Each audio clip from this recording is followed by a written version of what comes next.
Hello everyone, कैसे हैं आप? एकदम बढ़िया। बिल्कुल, आप ऐसे ही हंसते रहिए, मुस्कुराते रहिए और हाँ, पढ़ाई भी करते रहिए। प्यारे दोस्तों, हम आपके लिए अपने इस YouTube channel Digvijay commerce classes पर बिजनेस स्टैटिक्स के न्यूमेरिकल पार्ट का सबसे अंतिम लेसन लेके आ रहे हैं, सूचकांक।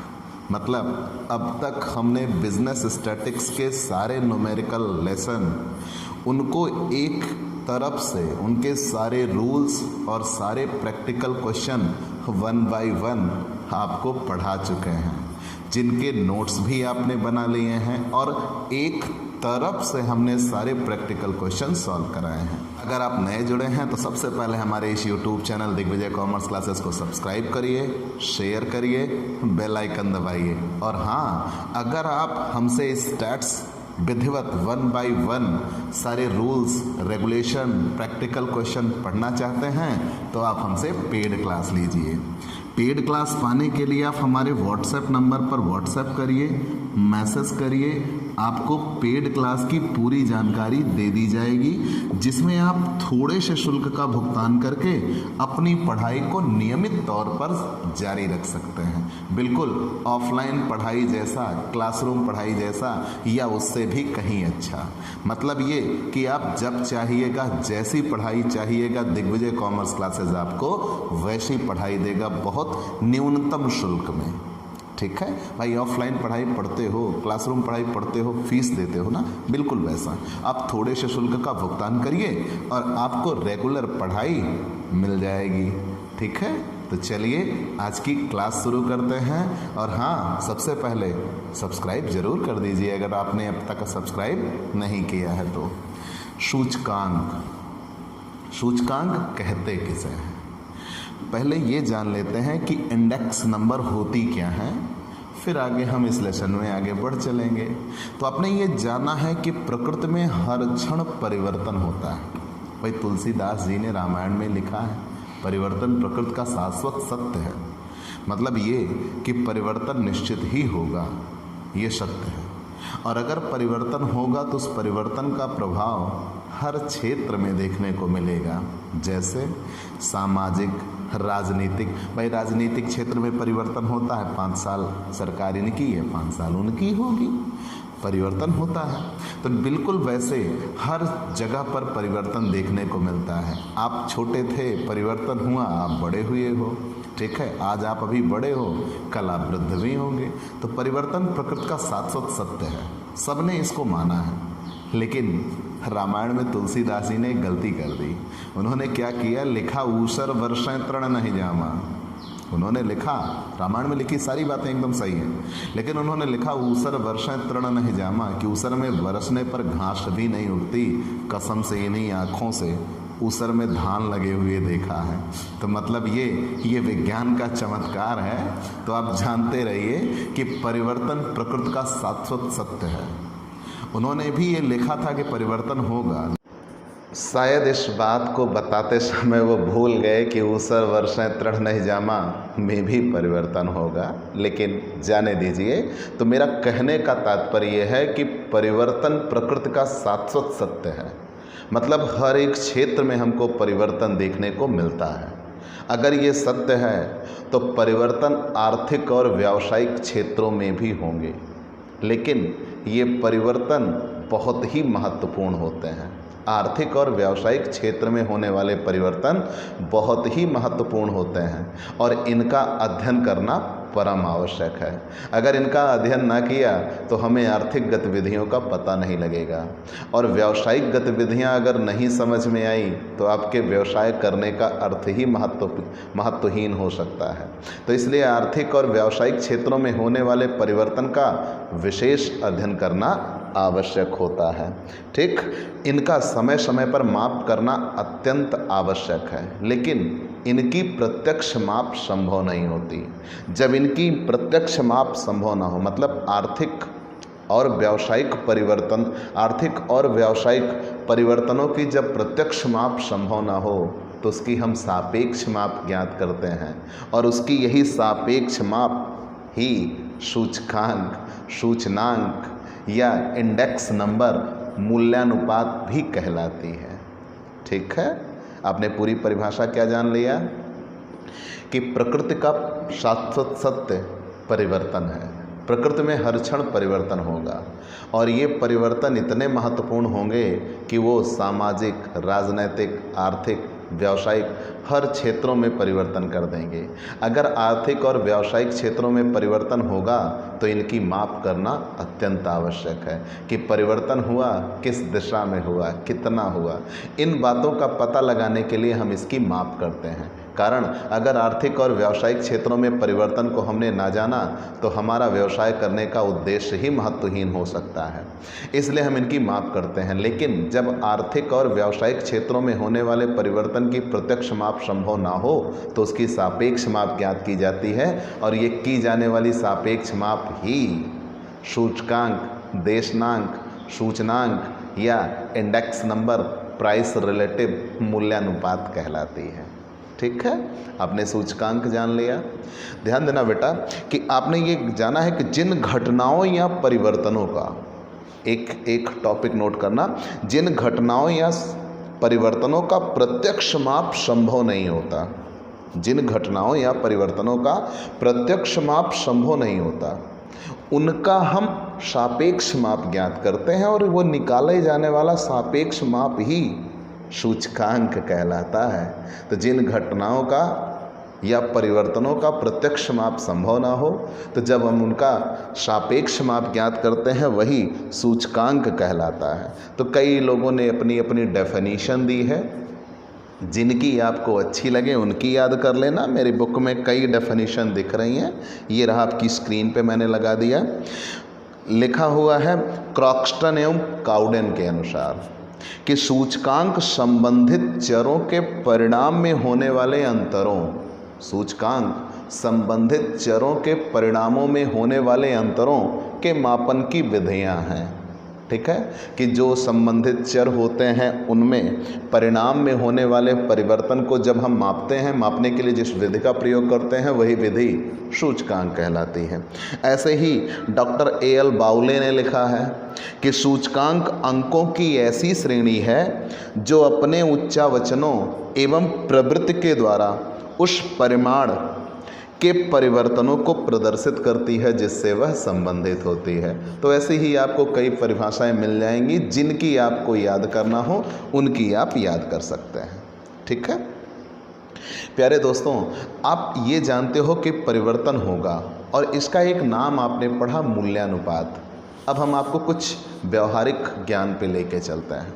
जैसे आप देखिए कि जहाँ सेंसेक्स होता है, ठीक है, सेंसेक्स आपने देखा शेयर मार्केट, तो वहाँ क्या होता है, वस्तुओं के मूल्य की एक वो स्क्रीनिंग चलती रहती है। समाचार पत्र पे, समाचार में आपने देखा होगा ना कि सब सूचकांक दिखाते थे, एक पट्टी पे वो लिख के आते हैं, वो उनके मूल्य दिखाते हैं कि इनमें कितना फ्लक्चुएशन हो रहा है, कितना कमी या वृद्धि हो रही, वो सूचकांक होता है। ठीक है, मतलब ये कि हमने पिछले वर्ष किस कीमत पर वस्तुएं खरीदी, इस वर्ष हम किस कीमत पर वस्तु खरीद रहे हैं। जैसे आप अपने बचपन की बात करिए तो आपको चीनी कितने रुपए में मिल जाती थी आपके बचपन में, और आज आपको चीनी कितने में मिल रही है। मतलब समय में परिवर्तन हुआ और परिवर्तन होने के साथ साथ वस्तुओं की कीमतों में भी परिवर्तन होगा।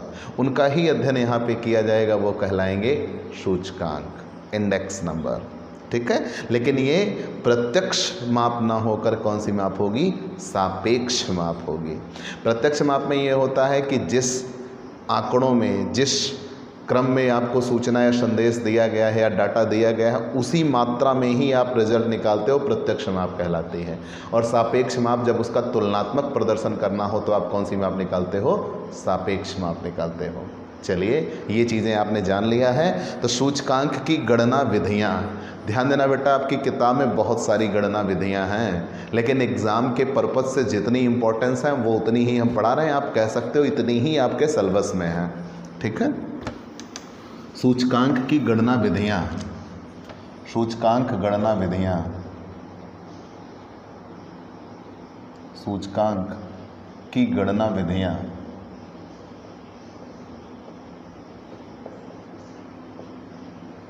और यहीं से न्यूमेरिकल पोर्शन शुरू हो जाता है।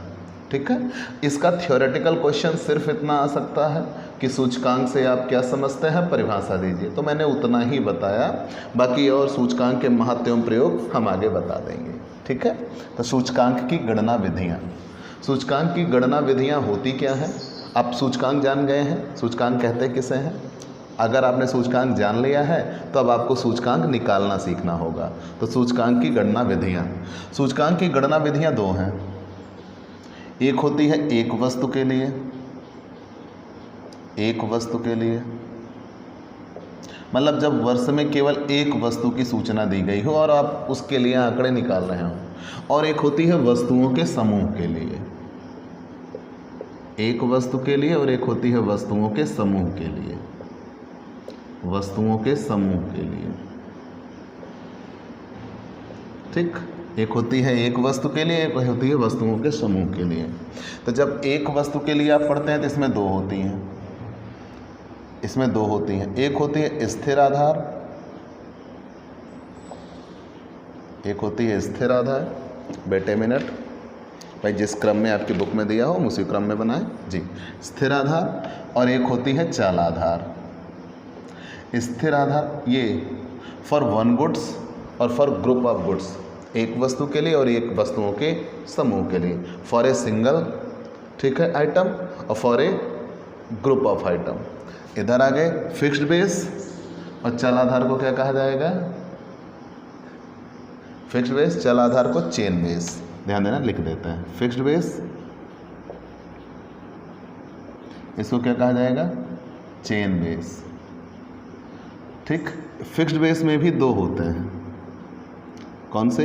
एक वर्षीय स्थिर आधार,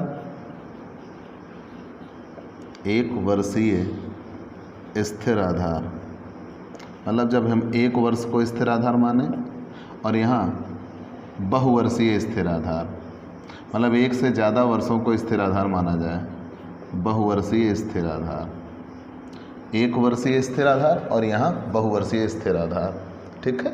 तो ये चीज़ें आपको निकल जाएंगी। यहाँ पे 1 ईयर फिक्स्ड बेस होगा और यहाँ पे मल्टी ईयर फिक्स्ड बेस होगा।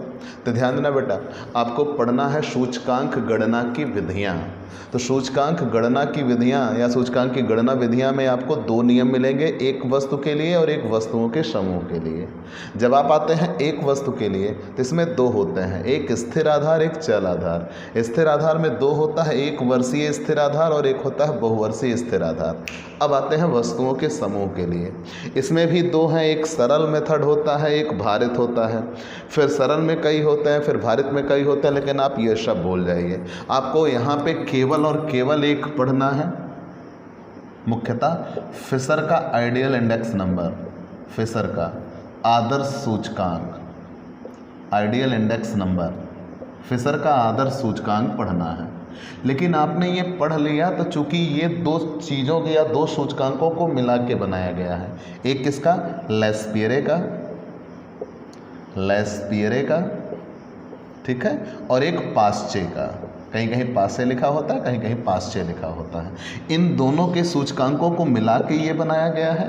तो हम ये ज़्यादा प्रेफर करेंगे कि हम तीनों पढ़ लेते हैं, ठीक है, ज़्यादा बढ़िया होगा। लेकिन हाल फिलहाल आपको पढ़ना है फिशर का आदर्श सूचकांक, ठीक है। तो आप ये स्क्रीनशॉट ले लीजिए कि आपको पढ़ना क्या क्या है, फिर हम आपके लिए आगे बढ़ चलेंगे, ठीक है। चलिए ध्यान देना दोस्तों, अब एक तरफ से हम आपको समझाने का प्रयास करते हैं। आपने पहले सूचकांक जान लिया कि प्रकृति में हर क्षण परिवर्तन होगा, उस परिवर्तन का प्रभाव हर क्षेत्र में देखने को मिलेगा। उसकी वजह से, उन परिवर्तनों की वजह से आर्थिक और व्यावसायिक क्षेत्रों में भी परिवर्तन होता है, और ये परिवर्तन इतने महत्वपूर्ण होते हैं कि इनकी माप करना अत्यंत आवश्यक होता है। अगर हम इनकी माप नहीं करते हैं तो परिणाम ये निकल के आएगा कि हमारे व्यवसाय करने का उद्देश्य ही महत्वहीन हो सकता है। तो इनका सापेक्ष माप ज्ञात करना, जब इनका प्रत्यक्ष माप ज्ञात करना संभव ना हो तो हम इनकी सापेक्ष माप ज्ञात करते हैं, और वही सापेक्ष माप ही क्या कहलाती है? सूचकांक कहलाती है, इंडेक्स नंबर कहलाती है। मान लिया, इंडेक्स नंबर निकालने की गणना विधियाँ कौन कौन सी हैं? तो आपने दो पढ़ा है, जब एक वस्तु के लिए हमें निकालना हो और जब वस्तुओं के समूह के लिए हमें निकालना हो। जैसे आप बात कर रहे हैं अरहर की दाल की, तो अरहर के दाल का पिछले वर्ष रेट क्या था? उसके पिछले वर्ष रेट क्या था, उसके पिछले वर्ष, ये आप आगे बढ़ते चलो कि सबसे पीछे कितना रेट था, फिर उसके आगे, फिर उसके आगे, फिर उसके आगे, मतलब एक वस्तु होगी, लेकिन ध्यान देना मात्रा समान होनी चाहिए कि पिछले साल आपने 1 किलो खरीदा हो, उसके पिछले साल 1 किलो खरीदा, उसके पिछले साल 1 किलो खरीदा हो, तो मूल्यों में क्रमिक परिवर्तन आपको दिखेगा, कभी कम हो सकता है और कभी ज़्यादा हो सकता है। तो जब मूल्यों में क्रमिक परिवर्तन आपको दिखेगा तो वही आपको ये निकालना होगा कि वो कितना, जब उसका आप सापेक्ष माप निकाल लेंगे वही क्या कहलाएगा, सूचकांक कहलाएगा। ठीक है, ये होता है एक वस्तु के लिए। अब दाल कई चीज़ें की होती हैं, अरहर की दाल, चना की दाल, मटर की दाल, मसूर की दाल, उड़द की दाल, तो आपको सही कई चीज़ों की दाल मिल जाएंगी। अगर आप एक वस्तुओं का समूह लेके आते हो, मतलब एक से ज़्यादा वस्तुओं की आप बात करते हो, तो उसके लिए आप ये विधियाँ निकालोगे। ठीक है, लेकिन यहाँ पे जब आप एक वस्तु, ओनली वन थिंग्स, केवल एक आइटम होगा, तब आप निकालने के लिए ध्यान देना, इस पे दो तरीके होते हैं। एक होता है एक वर्षीय स्थिर आधार। इसमें क्या होता है, किसी वर्ष की आप गणना करते हो ना, तो किसी एक वर्ष को आधार मानकर करते हो कि उस वर्ष इतना था, इस वर्ष इतना है। ठीक है, तो आप किसी एक वर्ष को बेस मान लेते हो। जैसे आपके पिताजी या पिताजी के पिताजी, अगर आपके ताऊ जी हों, बाबा जी, तो उन्होंने क्या कहना होगा, बेटा हमारे ज़माने में 1 रुपए में या 10 पैसे में कपड़े बन जाया करते थे, तुम लोगों के तो 2000 में भी नहीं आते।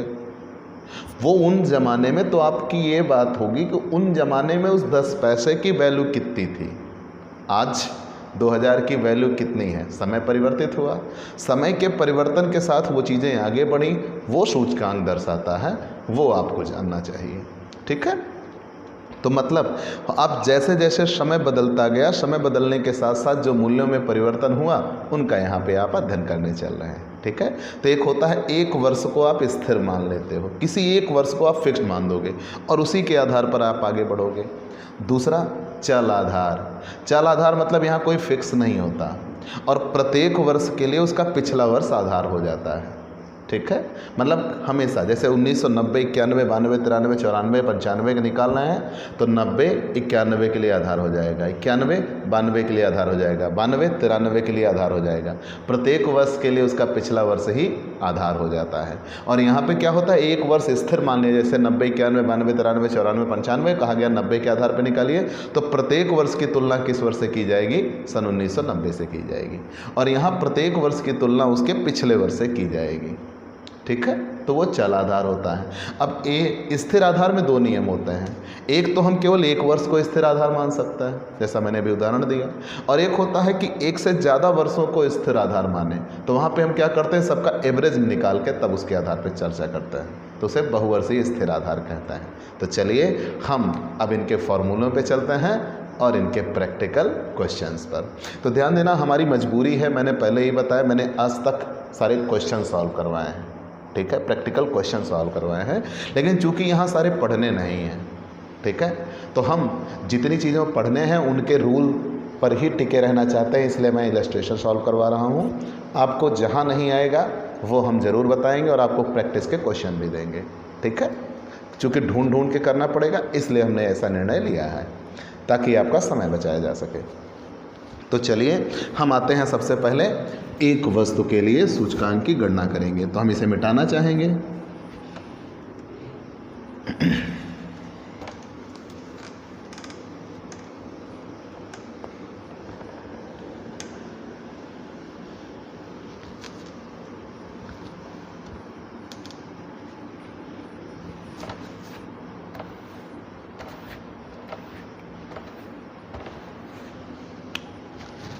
एक वस्तु के लिए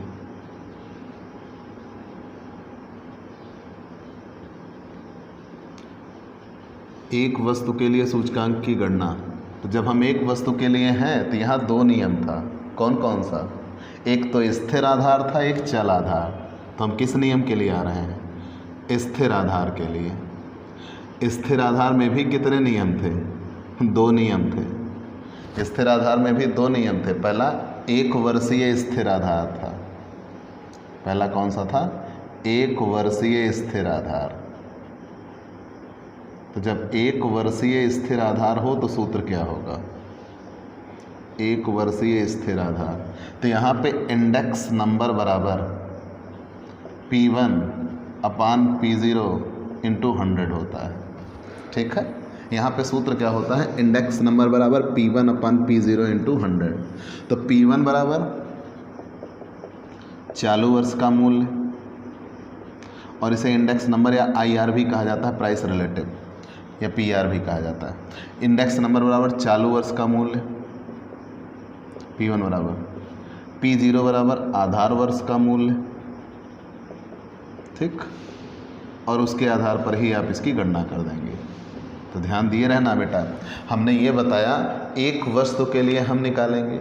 जब हमें एक वस्तु के लिए निकालना है तो यहाँ पे दो नियम हैं, एक तो होता है स्थिर आधार और एक होता है चल आधार। स्थिर आधार में कितने तरीके आपको जानने हैं, दो। पहला होता है एक वर्षीय स्थिर आधार। तो जब हम एक वर्षीय स्थिर आधार निकाल रहे हैं तो यहाँ इंडेक्स नंबर बराबर सूत्र होता है P1 अपान P0 इंटू 100। P1 बराबर चालू वर्ष का मूल्य और P0 बराबर आधार वर्ष का मूल्य। और ध्यान देना, यहाँ पे आधार कभी भी बदलता नहीं है, आधार वर्ष नहीं बदलेगा। ठीक है, आधार वर्ष सबके लिए वही होगा, इसीलिए इसको क्या नाम दिया गया है, स्थिर आधार। और इसी में दूसरा नियम आ जाता है, दूसरा नियम आ जाता है बहुवर्षीय, मतलब एक से ज़्यादा वर्ष को आधार माना जाएगा। बहुवर्षीय स्थिर आधार या मूल्य स्थिर आधार भी कहा जाता है। बहुवर्षीय स्थिर आधार मतलब एक से ज़्यादा वर्ष को स्थिर मानेंगे, तब क्या होगा, तो वहाँ पे औसत निकाला जाता है। मैंने पहले ही आपसे कहा, जब एक सूचना तक की बात हो तब तक तो ठीक है, लेकिन एक से ज़्यादा सूचना की बात आ गई तुरंत वहाँ पे हम क्या लेते हैं, एवरेज लेते हैं। पूरी सांख्यिकी इसी पर निर्भर है कि अगर एक वर्षों से ज़्यादा सूचना आए तुरंत हम क्या करेंगे, एवरेज की बात करते हैं। तो यहाँ पे सूत्र क्या हो जाएगा, यहाँ पे इंडेक्स नंबर बराबर सूत्र होता है, जब एक से ज़्यादा वर्षों को स्थिर आधार मानना हो, इंडेक्स नंबर बराबर सूत्र होता है P1 अपान एवरेज प्राइस। ठीक है, औसत मूल्य गुणे 100। ठीक, अब यहाँ पे औसत मूल्य ही वही आधार हो जाएगा। अब औसत मूल्य निकालने का तरीका क्या होगा, तो एवरेज प्राइस जितने वर्षों के मूल्य दिए हों, ठीक है ना, जितने वर्षों के मूल्य दिए हों सबका हम क्या निकाल लेते हैं, औसत निकाल लेते हैं। ठीक है, चालू वर्ष का मूल्य P1 कहलाता है, AP एवरेज प्राइस, जितने वर्षों के मूल्य दिए हैं सबको जोड़ के बटे जितने वर्षों की संख्या होगी एवरेज प्राइस आ जाएगा। P1 बराबर चालू वर्ष का मूल्य। ठीक है, P1 बराबर चालू वर्ष का मूल्य, P1 बराबर चालू वर्ष का मूल्य, AP बराबर औसत मूल्य गुणे 100। ये दोनों क्लियर हो गए। मतलब यहाँ पे क्या होगा, केवल एक वर्ष को आधार माना जाएगा, यहाँ पे क्या होगा, एक वर्ष से ज़्यादा वर्षों को आधार माना जाएगा। तो जितने वर्षों की सूचना कहा होगा आधार मानने के लिए, सबके मूल्यों को जोड़ के बटे वर्षों की संख्या, तो औसत आ जाएगा। उसी औसत से सबके लिए भाग होगा। लेकिन जब चल आधार होगा, दूसरा, पहला तथा स्थिर आधार, दूसरा होता है चल आधार। चल मतलब चलायमान, मैंने भी कहा था चल आधार या श्रृंखला। ठीक है, तो चल आधार में आपको ये देखना होगा श्रृंखला, चेन बेस, बहुत ही आसान होता है। इसमें ये करना है आपको कि प्रत्येक वर्ष के लिए उसका पिछला वर्ष आधार होता है। तो फॉर्मूला दोनों के लिए सेम दिखेगा। यहाँ पे जो फॉर्मूला था यहाँ भी वही फॉर्मूला होगा, इंडेक्स नंबर बराबर P1 अपान P0 इंटू 100। P1 बराबर चालू वर्ष का मूल्य, P1 बराबर चालू वर्ष का मूल्य, P0 बराबर आधार वर्ष का मूल्य,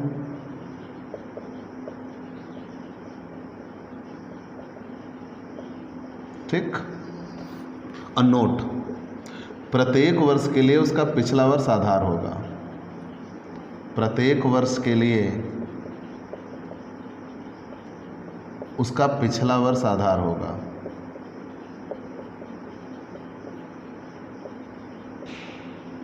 प्रत्येक वर्ष के लिए उसका पिछला वर्ष आधार होगा। ठीक है, इसी को श्रृंखला कहा जाता है। मैंने जैसे उदाहरण दिया था ना, 1990, 91, 92, 93, तो 91 के लिए 90 आधार है, 92 के लिए 91, 93 के लिए 92, 94 के लिए 93। तो प्रत्येक वर्ष के लिए उसका पिछला वर्ष आधार होगा। जैसे आप बीकॉम सेकेंड ईयर की पढ़ाई करने आए हो तो बीकॉम सेकेंड ईयर के लिए BCom first year, BCom first year के लिए 12th, 12th के लिए 11th, 11th के लिए 10th। प्रत्येक वर्ष के लिए उसका पिछला वर्ष आधार होगा, उसे ही चल आधार या श्रृंखला आधार कहा जाता है। आइए इलस्ट्रेशन फर्स्ट पे चलते हैं। ठीक है, एक तरफ से हम सारे रूल्स रेगुलेशन, अभी तक आपको एक वस्तु के लिए जितने नियम पढ़ने थे वो हम आपको बता चुके हैं। ठीक है, तो चलिए इलस्ट्रेशन फर्स्ट, आप स्क्रीनशॉट ले लीजिए जी। बहुत खूब।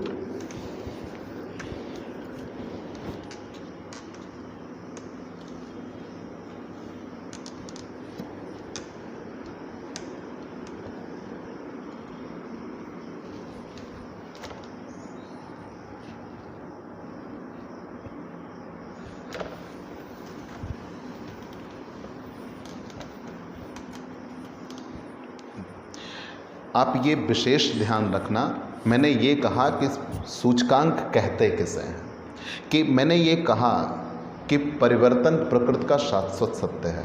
परिवर्तन होगा, बिल्कुल होगा, परिवर्तन होगा। उस परिवर्तन का प्रभाव आर्थिक और व्यावसायिक क्षेत्रों पे भी पड़ेगा। तो जब समय बदलता है, समय बदलने के बाद वस्तुओं के मूल्यों में परिवर्तन होना स्वाभाविक है। ठीक, मतलब परिवर्तन होने के साथ साथ वस्तुओं की कीमतों में भी परिवर्तन होता है, और उन कीमतों में होने वाले परिवर्तन का जब हम अध्ययन करते हैं, सापेक्ष माप निकालते हैं, वही सूचकांक कहलाता है। मतलब यहाँ वास्तव में वस्तुओं की कीमतों में होने वाले परिवर्तन का अध्ययन किया जाता है। ठीक, कि उस समय वस्तु कितने की थी, इस समय वस्तु कितने की है। तो देखते हैं उदाहरण 1, और क्वेश्चन में मूल्य जरूर दिया होगा। निम्नलिखित समंकों से वर्ष 2013 को आधार मानकर विभिन्न वर्षों के सूचकांक तैयार कीजिए। ठीक है, एक क्वेश्चन दिया है कि निम्नलिखित समंकों से वर्ष 2013 को आधार मानकर विभिन्न वर्षों के सूचकांक तैयार कीजिए। Illustration first. चलिए, ऐसे हमने कैलकुलेशन टेबल बना लेना है। ठीक है, आप टेबल बोल सकते हो कुछ भी। आधार वर्ष क्या कहा है, आधार वर्ष 2013। ठीक है, आधार वर्ष 2013 कहा है। निम्नलिखित समंकों से वर्ष 2013 को आधार मानकर विभिन्न वर्षों के सूचकांक तैयार कीजिए। ठीक है, तो यहाँ वर्ष, एक कॉलम वर्ष के लिए, वर्ष ईयर, दूसरा कॉलम प्राइस के लिए जो कि क्वेश्चन में दिया हुआ होगा। ठीक, चलिए पहले इतना लिख लेते हैं। वर्ष दिया हुआ है 2013, फिर 2014, 2015, 2016, 2017, और कितना दिया हुआ नहीं, बस 2013 का मूल्य कितना दिया है 50, 2014 का मूल्य दिया है 53, 2015 का मूल्य दिया है 57, और 2016 का मूल्य दिया है 62, और 2017 का मूल्य दिया हुआ है 70। ठीक है, इतना मूल्य दिया हुआ है और कह रहे हैं इंडेक्स निकालिए। कोई एक वस्तु है, निम्नलिखित समंकों से वर्ष 2013 को आधार मानकर मूल्य सूचकांक की गणना करनी है। विभिन्न वर्षों के लिए सूचकांक की गणना करनी है। तो ध्यान देना बेटा, कहा यह गया है कि वर्ष 2013 को आधार मानकर सूचकांक की गणना कीजिए। तो यहाँ आधार मानना है, मतलब स्थिर आधार है, और स्थिर आधार में दो नियम हैं, जब एक वर्षीय स्थिर आधार हो, जब एक से अधिक वर्षीय स्थिर आधार हो। तो यहाँ कितने वर्ष को आधार माना गया है, वर्ष 2013 को, मतलब कितने वर्षीय स्थिर आधार है, एक वर्षीय स्थिर आधार है। तो जब एक वर्षीय स्थिर आधार हो, तो मैंने अभी इसके लिए फॉर्मूला बताया था कैलकुलेशन। तो फॉर्मूला बताया था इंडेक्स नंबर बराबर P1 अपान P0 इंटू 100, और मैंने कहा था P1 बराबर चालू वर्ष का मूल्य, P0 बराबर आधार वर्ष का मूल्य, और याद रखना, और जो आधार होगा वो हमेशा एक फिक्स्ड होगा। ठीक है, इतना हमने आपको बताया था। तो आइए वैल्यूएट करते हैं। इतना समझ में आ चुका है, यहाँ होगा इंडेक्स नंबर। ठीक है, तो फिर ध्यान दे लीजिएगा, ये क्वेश्चन दिया हुआ है वर्ष 2013 में कोई वस्तु थी 50 रुपए की, वही वस्तु 2014 में हो गई 53 रुपए की, वही 2015 में हो गई 57 की, 2016 में हो गई 62 की, 2017 में हो गई 70 की। हमें इंडेक्स निकालना है। ठीक है, तो जब हम इंडेक्स निकालने के लिए आगे आए, यहाँ एक वस्तु की बात की गई, एक वर्ष को आधार माना गया। तो एक वर्ष को जब आधार माना गया तो फॉर्मूले मिल गए P1 या P1/P0 इंटू 100। तो चलिए यहाँ रखते हैं P1 चालू वर्ष का मूल्य कितना है 50, आधार वर्ष का मूल्य कितना है 2013 को आधार माना गया, 2013 का आधार कितना है मूल्य कितना है 50 गुणे 100। P1 किसे कहते हैं चालू वर्ष का मूल्य, चालू वर्ष का मूल्य 50 है बटे P0 आधार वर्ष का मूल्य, आधार 13 का है, 13 का मूल्य कितना है 50 गुणे 100। यहाँ आ गए चालू वर्ष का मूल्य है 53 P1, आधार वर्ष का मूल्य 50 गुणे 100। यहाँ आ गए चालू वर्ष का मूल्य 57 है, आधार वर्ष का मूल्य 50 है गुणे 100। यहाँ आ गए चालू वर्ष का मूल्य 62 है, आधार वर्ष का मूल्य 50 है गुणे 100। यहाँ चालू वर्ष का मूल्य 70 है, आधार वर्ष का मूल्य 50 है गुणे 100।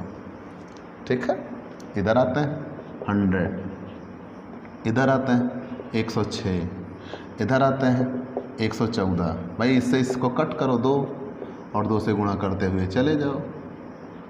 ठीक है, 2 124, इससे इसको कट करो 2 140।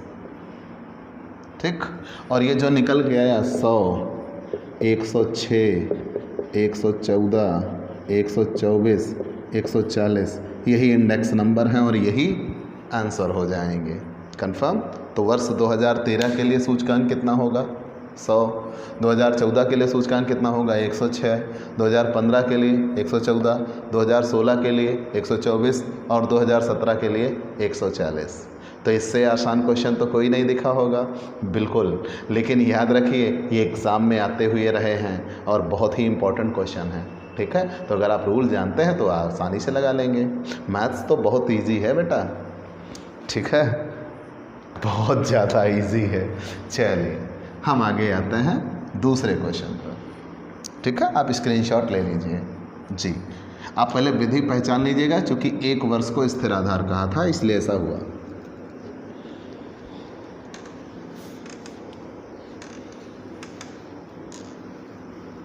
आप हमसे पेड क्लास लीजिए ताकि आपको रेगुलर क्लासेस मिल सकें और आपकी पढ़ाई आपकी शर्तों पर पूरी हो सके।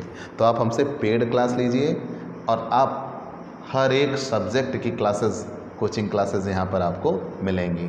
ठीक है, मतलब वो थ्योरेटिकल हों, न्यूमेरिकल हों, सारे सब्जेक्ट यहाँ पे पढ़ाए जाते हैं। ठीक है, तो आप दिग्विजय कॉमर्स क्लासेस से जुड़िए। अगर नए जुड़े हैं तो सबसे पहले सब्सक्राइब करिए। ठीक है, सेकंड नंबर क्या कहा है कि निम्न समंकों से प्रथम 4 वर्षों के मूल्यों को, औसत मूल्यों को आधार मानकर सूचकांक की गणना कीजिए। पहले 4 वर्ष के मूल्य को आधार मानना है। ठीक है, चलिए मान लेते हैं। अभी तक 1 वर्षीय स्थिर आधार था, किसी 1 वर्ष को स्थिर आधार कहा हो। अच्छा, एक नियम जान लो बेटा। नियम क्या है? अगर 1 वर्षीय स्थिर आधार कहा हो लेकिन किस वर्ष को स्थिर मानना हो ना कहा हो, तब आप क्या करोगे? जैसे पिछले क्वेश्चन में कहा था 2013, 14, 15, 16, 17 की सूचना दी गई थी और कहा था 2013 को आधार मानिए। कहा होता कि 1 वर्षीय स्थिर आधार मानिए, लेकिन ना कहा होता किस वर्ष को स्थिर आधार मानो, तब आप क्या करते? तब ऐसी सिचुएशन में हमेशा आप पहले वर्ष को आधार मानेंगे। ऐसी सिचुएशन में हमेशा आप पहले वर्ष को आधार मानेंगे। बाकी तो आधार किसी को भी माना जा सकता है। हालांकि क्वेश्चन में उन्होंने भी पहले वर्ष को ही आधार मान के लगाया था, लेकिन वहाँ अगर वो कहते 2016 को आधार मानिए, हम 2016 को आधार मानते। ठीक है, आगे बढ़ता है। तो यहाँ कहा है बहुवर्षीय मूल्य माध्य आधार पे हम आ गए। निम्न समंकों से प्रथम 4 वर्षों के मूल्यों के औसत मूल्य को आधार मानकर सूचकांक की गणना करनी है। ठीक है, यहाँ पे वर्ष ईयर और यहाँ पे प्राइस कीमत। ठीक, अब आते हैं यहाँ पे हम कैलकुलेशन लिख लेंगे। कैलकुलेशन बेस पहले 4 वर्षों का आधार, पहले 4 वर्षों के औसत, average of first 4 year, average price of first 4 year, first 4 year, पहले 4 वर्षों के मूल्यों का औसत आधार होगा। तो यहाँ मैंने अभी कहा था जब 1 वर्षीय स्थिर आधार हो और जब बहुवर्षीय स्थिर आधार हो, तो यहाँ पे क्वेश्चन में कितने वर्षों का आधार मानना है? 1 से ज़्यादा वर्षों का कि 1 वर्षों का? 1 से ज़्यादा वर्षों का। इसे बहुवर्षीय मूल्य माध्य आधार कहते हैं। 1 से ज़्यादा वर्षों को स्थिर मानना है। चलिए मान लेंगे। 2012 से सूचना दी गई है। 2012, 2013, 2014, 2015, 2016, 2017। ठीक है। 2012 में दिया है 30, 36, 44, 50, 56, 60, 50, 56, 60 इतना दे रखा है। अब यहाँ सबसे पहली चीज़ तो ये है कि यहाँ कैलकुलेशन एक से ज़्यादा वर्षों को आधार मानना है। तो यहाँ इंडेक्स नंबर बराबर सूत्र क्या होगा, P1 अपान एवरेज प्राइस इंटू 100। मैंने बता रखा है कि जब एक वर्ष को आधार मानेंगे तो उस जगह पे सूत्र होगा P1 अपान P0 इंटू 100। जब एक वर्ष से अधिक को आधार मानेंगे तो वहाँ पे सूत्र होगा P1 अपान एवरेज प्राइस इंटू 100। तो एवरेज प्राइस निकालना होगा। एवरेज प्राइस कितने वर्षों के मूल्यों को आधार मान के कहा है, तो वो क्वेश्चन में दिया होगा। तो यहाँ कितने वर्षों को आधार मानना है, पहले 4 वर्षों को आधार मानना है। 1 2 3 4। तो पहले 4 वर्षों के लिए 30 प्लस 36 प्लस 44 प्लस 50 बटे 4। 3 3 6 4 10 5 15 16 160 बटे 4 मतलब 40। तो औसत कितना आ गया, औसत आ गया 40। ठीक है, इतनी बात समझ में आई। फिर ध्यान देना बेटा, 2 नियम बहुत बड़े वाले आपकी राह रोकेंगे। अगर 1 वर्षीय स्थिर आधार कहा हो, मेरी बातों को गहराई से समझना, अगर 1 वर्षीय स्थिर आधार कहा हो और किस वर्ष को आधार माना जाए ना दिया हो तो पहले वर्ष को आधार मानते हैं। और अगर कहा हो औसत के आधार पर निकालिए तो बहुवर्षीय मूल्य माध्य आधार होगा। यहाँ तो इन्होंने कह दिया था कि पहले 4 वर्षों का औसत निकाल कर हल कीजिए, तो हमने पहले 4 वर्षों का निकाल लिया। यहीं पे ये ना कहे होते कि पहले 4 वर्षों का और कहा होता कि औसत विधि से निकालिए, औसत मूल्य माध्य आधार से निकालिए, तब हम कितने वर्षों का औसत निकालते, पूरे क्वेश्चन का हम औसत निकालते, उसके आधार पर हल करते। ठीक है, तो चलिए अब अगर औसत मिल चुका है तो यहाँ सॉल्व कैसे होगा। सूत्र क्या है, P1 30 बटे एवरेज प्राइस 40 गुणे 100। यहाँ कितना होगा 36, चालू वर्ष का मूल्य 36 है। प्रत्येक वर्ष का मूल्य ही चालू वर्ष का मूल्य कहलाता है, बटे औसत मूल्य 40 गुणे 100। यहाँ 44 बटे 40 गुणे 100। यहाँ 50 बटे 40 गुणे 100। यहाँ पे 56 बटे 40 गुणे 100। 60 बटे 40 गुणे 100। तो ये तो आएगा 150। कट करेंगे तो इधर कट कर देते हैं भैया 14 140। ठीक है, इधर कट कर देते हैं 2.5, ये 2.5 आएगा 125। ठीक, इधर कट कर देते हैं 11 110। इधर कट कर देते हैं 90। ठीक है, 2.5 75। कंफर्म। और ये जो निकल के आया यही इंडेक्स नंबर होगा। क्या होगा, इंडेक्स नंबर। कितना, 75 90 110 125 140 150। कंफर्म। और यहीं पे ये सॉल्व। आप इसका स्क्रीनशॉट लीजिए। आपको ये क्वेश्चन कैसे लग रहे हैं हमें ज़रूर बताइएगा। आपके लाइक और कमेंट का इंतज़ार रहेगा। ठीक है, चलिए हम अगले क्वेश्चन पे आते हैं। Question number 3। आप स्क्रीनशॉट ले लीजिए जी, बहुत अच्छे। तीसरा,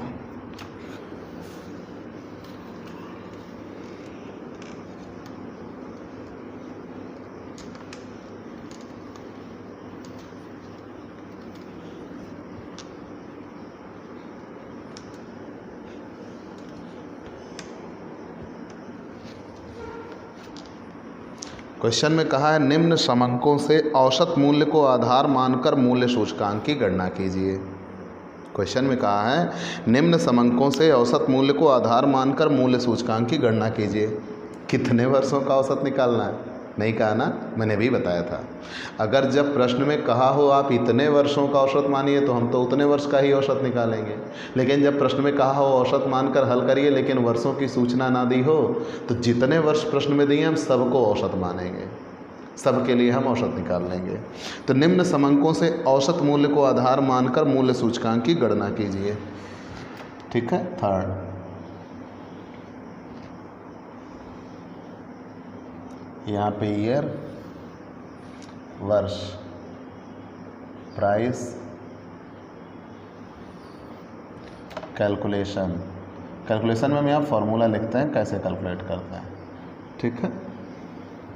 और फिर यहाँ आएगा इंडेक्स नंबर। आइए अब क्वेश्चन में क्या क्या दे रखा है। वर्ष 2012 से दिया है, 2012, 2013, 2014, 2015, 2016, 2017। 2012 में कितना दिया हुआ है? 42, 45, 54, 66, 75, 54, 66, 75, 78। ठीक है, इतना दे रखा है। अब हम आते हैं कैलकुलेशन सॉल्व करने पे। अब ध्यान देना बेटा, क्वेश्चन में कहा क्या है, निम्न समंकों से औसत मूल्य को आधार मानकर मूल्य सूचकांक की गणना कीजिए। औसत मूल्य को आधार मानकर मूल्य सूचकांक की गणना करनी है। तो जब औसत मूल्य कहा है तो सबसे पहले हमें एवरेज प्राइस निकालना होगा।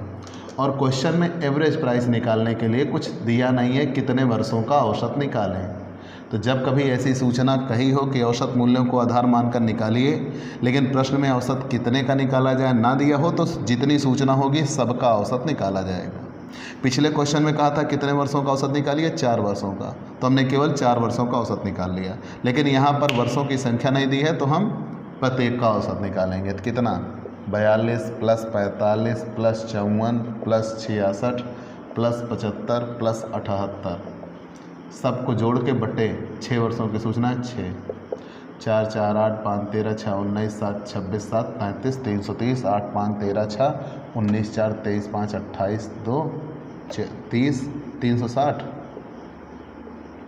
भागे 6, मतलब कितना आ रहा है 60। एवरेज प्राइस आ रहा है 60। यहाँ तक कहीं कोई दिक्कत?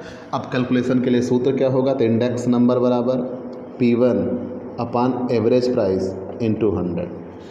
ठीक है, चालू वर्ष का मूल्य बटे औसत मूल्य गुणे 100। तो आइए यहाँ पे सूत्र की सहायता निकालते हैं। चालू वर्ष का मूल्य 42 बटे औसत का मूल्य कितना है 60 गुणे 100। यहाँ कितना होगा, चालू वर्ष का मूल्य 45 बटे औसत 60 गुणे 100। यहाँ 54 बटे 60 गुणे 100। यहाँ 66 बटे 60 गुणे 100। 75 बटे 60 गुणे 100। यहाँ पे 78 बटे 60 गुणे 100।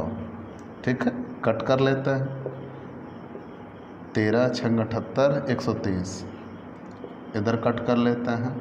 12.5 10 125, इधर कट कर लेते हैं। 11 110, इधर कट करते हैं। 9 90, इधर कट कर लेते हैं। 45 है भाई, निकालना पड़ जाएगा। कैलकुलेटर अलाउड है तो must be use calculator in exam, आप कोई दिक्कत नहीं है। 45 भागे 6 7.5 गुणे 100। 45 भागे 60 गुणे 100 75। ठीक है, इधर 42 बटे 60 गुणे 100 70। ठीक है, और यही इंडेक्स नंबर कहलाएंगे।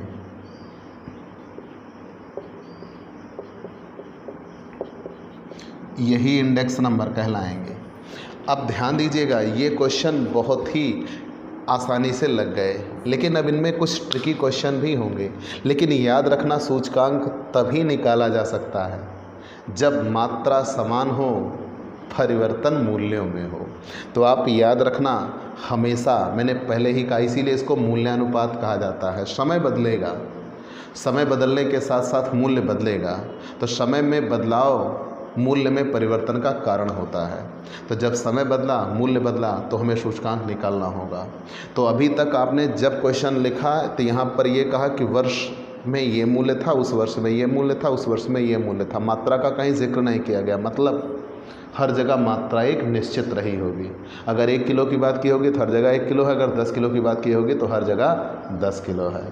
ठीक है, तो आप अब आगे आपको क्वेश्चन मिलेंगे जो कि जिसमें मूल्य और मात्रा में परिवर्तन होगा, उसको हम बदलाव करके क्वेश्चन सॉल्व करेंगे, वो भी हम आपको सिखा देंगे, डोंट वरी।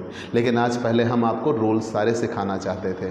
तो 1 वर्षीय स्थिर आधार हमने आपको सिखा दिया, बहुवर्षीय स्थिर माध्य आधार हमने आपको सिखा दिया, उसमें 2 दिखा दिया। जब एक पहले आपको कहा हो कि इतने वर्षों का आधार मान के लगाइए, और दूसरा जब कहा हो औसत मानकर आप हल करिए, लेकिन क्वेश्चन में कहा ना हो कितने वर्षों का औसत निकाला जाएगा, तो आप कैसे करेंगे।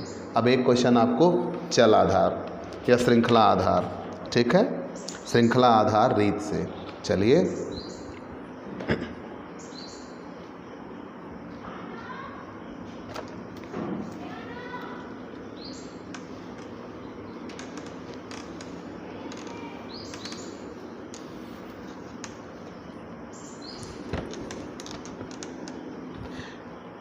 इलस्ट्रेशन 6 है मेरी बुक में।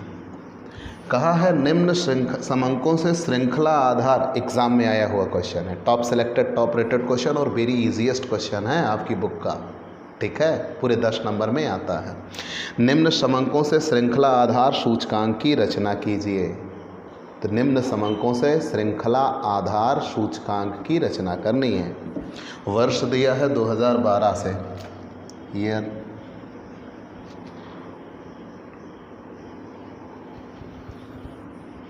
वर्ष,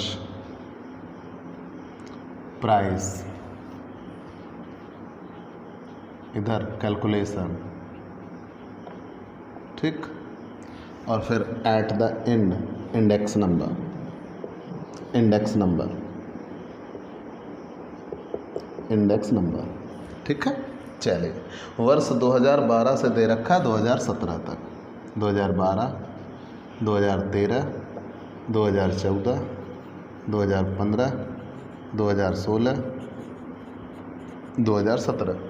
2012 में दे रखा है 70, 13 में दे रखा है 77, फिर दे रखा है 91, फिर 114, फिर 160, 240, 160, 240। ठीक है, और आपसे कहा है निम्न क्रमांकों से श्रृंखला आधार सूचकांक की रचना कीजिए। कौन सा? Chain base. तो बेटा चेन बेस में हमने आपको बताया था अभी, फॉर्मूले में कोई परिवर्तन नहीं होता, इंडेक्स नंबर बराबर P1/P0 × 100 होता है। P1 चालू वर्ष का मूल्य होता है, P1 बराबर चालू वर्ष का मूल्य, और P0 बराबर आधार वर्ष का मूल्य, P0 बराबर आधार वर्ष का मूल्य। लेकिन यहाँ पे जो आधार होगा वो बदलता रहेगा। प्रत्येक वर्ष के लिए उसका पिछला वर्ष क्या होगा? आधार होगा। वो कोई स्थिर नहीं होगा, हर वर्ष के लिए उसका पिछला वर्ष आधार बन जाएगा। ठीक है भाई, कोई भी वर्ष हो, जैसे 2020 के लिए आधार 2019 है, 2019 के लिए आधार 2018 था। ठीक है, तो प्रत्येक वर्ष के लिए उसका पिछला वर्ष आधार होगा। तो कैलकुलेशन यहाँ पे फॉर्मूला क्या होगा? P1/P0 × 100। तो चलिए, प्रत्येक वर्ष के लिए उसका पिछला वर्ष आधार होगा। तो यहाँ एक नियम है बेटा, जो पहला वर्ष होता है उसका कोई हम वैल्यूएशन नहीं करते, डायरेक्ट उसके लिए इंडेक्स नंबर 100 लिखता है। क्यों? क्योंकि इसका कोई आधार नहीं पता, तो हम ये मानेंगे जितना था उतना ही रहा होगा। तो इसलिए पहले वर्ष के लिए डायरेक्ट हम क्या लिख देते हैं? 100। ठीक है, याद रखना मैंने क्या कहा, प्रत्येक वर्ष के लिए उसका पिछला वर्ष आधार होता है। तो पहले वर्ष के लिए आधार कहाँ से लाएंगे? कोई नहीं पता, तो इसलिए उसका क्या होगा? 100 मान लिया जाता है। अब अगले साल से निकालना शुरू करेंगे। 77, पिछला वर्ष का मूल्य क्या है? 70, वही आधार हो गया, गुणे 100। यहाँ 91, पिछले वर्ष का मूल्य क्या है? 77 गुणे 100। प्रत्येक वर्ष के लिए उसका पिछला वर्ष आधार होगा 114 बटे 91 गुणे 100। यहाँ 160 बटे 114 गुणे 100, 240 बटे 160 गुणे 100। मतलब प्रत्येक वर्ष के लिए उसका पिछला वर्ष ही क्या हो जाएगा, आधार हो जाएगा। तो चलिए वैल्यूएट कर देते हैं 77/90 × 100, 77/70, 77/70 × 100, 110। यहाँ पे आते हैं 91/77 × 100, 118.18, मतलब हम 118 ही लिख सकते हैं। चलिए यहाँ पूरा लिख दे रहे हैं। 114/91 × 100, 125.27, ठीक। 160/114।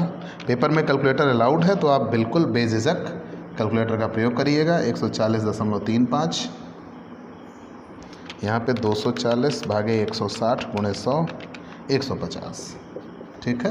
तो ये 150 है, इसको हम पूरा 140 ही लिखेंगे, दशमलव हटा दिया। इसको भी 125 लिखेंगे, इसको भी 118 लिखेंगे, इसको 110, और यही आंसर होंगे, ठीक है।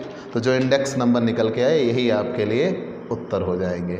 आपको ये क्लास कैसी लगी हमें ज़रूर बताइएगा, आपके लाइक और कमेंट का इंतज़ार रहेगा। और हाँ, आप दमदारी के साथ पढ़ाई करिए बेटा। मैंने जितने रूल रेगुलेशन प्रैक्टिकल क्वेश्चन आपको सॉल्व कराए हैं ना, उतने सॉल्व कर लो। 95 के नीचे आएगा, जो कहोगे वो हार जाऊँगा, ठीक। लेकिन जितने रूल मैंने आपको तैयार कराए हैं सारे आप तैयार रखिए। मैंने ऐसा कोई भी नियम है ही नहीं जो छोड़ रखा हो, ठीक है। मैंने सब कुछ आपको पढ़ाया है, बताया है, और मैं वो हूँ जो स्टैट्स में 97 तक दिलाया है स्टूडेंट को, तो आप भी निश्चित ही वो पाएंगे, ठीक है। तो आप, हमें पता है कि आपके पीछे मेहनत कितनी करनी है, और आपको भी अपनी ताकत पता होना चाहिए। तो आप हमसे जुड़िए, हमसे ज़रूर जुड़िए। हमारे इस YouTube channel Digvijay commerce classes को सब्सक्राइब करिए, शेयर करिए, बेल आइकन दबाइए, और मोस्ट ऑफ इम्पॉर्टेंट आप हमसे पेड क्लास लीजिए। ये सारी बातें आपके साथ तब होंगी जब आप पेड क्लास लेंगे। पेड क्लास में आपको पढ़ाई का एक नया अनुभव मिलेगा। आप पेड क्लास लीजिए। पेड क्लास पाने के लिए हमारे व्हाट्सएप नंबर पर व्हाट्सएप करिए, मैसेज करिए। थोड़ी सी नियमित शुल्क आप भुगतान करेंगे। आप चाहें तो एक एक सब्जेक्ट की पेड क्लास ले सकते हैं, और चाहें तो पूरे बीकॉम सेकेंड ईयर की पेड क्लास ले सकते हैं, बीकॉम फर्स्ट ईयर की, बीकॉम थर्ड ईयर की, सबकी आपको पेड क्लास अवेलेबल है। सारे सब्जेक्ट कॉमर्स के अवेलेबल हैं, तो आप हमसे पेड क्लास लीजिए। आज के लिए इतना ही, चलते हैं दोस्तों, बाय बाय दोस्तों।